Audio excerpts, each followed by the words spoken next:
Obviously, some of the common benefits to purchasers include, if you're buying assets, you can cherry pick the assets. You don't have to take all the assets. If you buy the stock of a company, you inherit any potential tax liabilities that they have, payroll tax liabilities, state and local tax liabilities, any kind of liability. If you buy assets, you don't have to worry about that. You buy assets, you get to step up the basis of the assets, which gets you to some additional depreciation deductions. Pitfalls for the buyers are, sometimes you want to buy the assets, but you may not be able to take those contracts that you're buying and easily transfer them over to the new entity. A lot of times we see that with government contractors. It's very difficult. A lot of the government contractors, acquisitions that I've been involved with, we end up being stock deals, and there's something else we do if it's an S corporation, which I'll get to later. But we end up doing stock deals because it's almost impossible, from what I understand, to transfer those contracts. So you have to give that some thought to that. You lose NOLs and other tax attributes. They go away to the existing company if you buy the assets.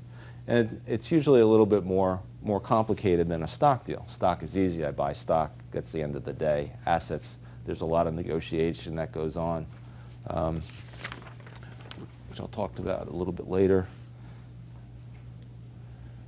Stock deals, like we talked about some of this stuff. You don't have to worry about your contracts. Your company continues. The contracts continue. The potential availability of NOLs. I can't tell you how many times. I get involved in a transaction and somebody, they're buying the stock of a company and they're going to buy it for, $2 million. It's got $4 million of net operating losses that it's accumulated over the years, and somebody says, "Oh, I have $4 million of NOLs. I'm going to be able to use that going forward." Well, that's partially true.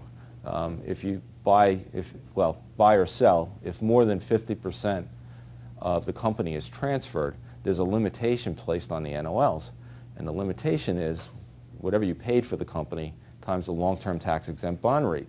And that's your limitation per year. So I have a $4 million NOL. And let's say I buy the company for $2 million because it's not in good shape. Let's say the long-term tax-exempt bond rate is 3%. So I think if you did the math, you end up being able to utilize $60,000 or $70,000 a year. And there's only a 20-year carry forward. So you get $60,000 a year. The most you can get out of that is $900,000 to $1 million out of that $4 million NOL.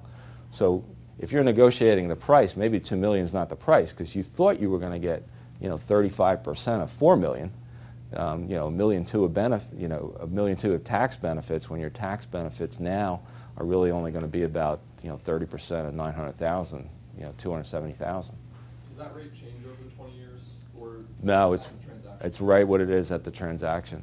So you have to be a little careful about NOLs. It's called Section 382. One quick question on that. What happens if it's less than, the transfer is less than 50%? Or, then it's fine.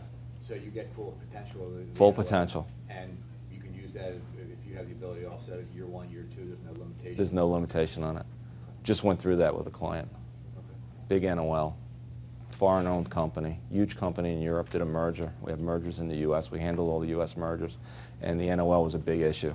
And literally, we tested it every which way. It was 50%, based on value, based on vote, based on everything. It was 50%. So we believe the NOLs are preserved. So always subject to challenge, but we think we're okay. Pitfalls, exposure to potential claims if you buy the stock, because you inherit everything that comes along with it. Lower basis in the acquired assets because you don't get any, unless you do something called the 338H10 election, which we see a lot of with S corporations. The reason we see that is it's a stock sale, which is then treated as an asset sale. So for legal purposes, it's a stock sale, but for tax purposes, it's an asset sale. We've done a number of these over the years. The way it works is like we recently did one within the last couple of years where it's an asset sale for tax purposes. So we're negotiations are going on the purchase price. And it was considered at first to be a stock sale. So if it was a stock sale, it's just capital gain and the buyer gets no deductions. So we go in with a 338H10. We value all of the ordinary income assets because there's recapture on your depreciable assets. And we came up with the fact that the buyer would have to report of his gain. It wouldn't be all capital. Some of it would be ordinary. And the additional tax cost for having that done was another $300,000 in total, let's say. But the potential tax savings to the buyer, when we could take all that goodwill and deduct it over the years, was probably in the millions.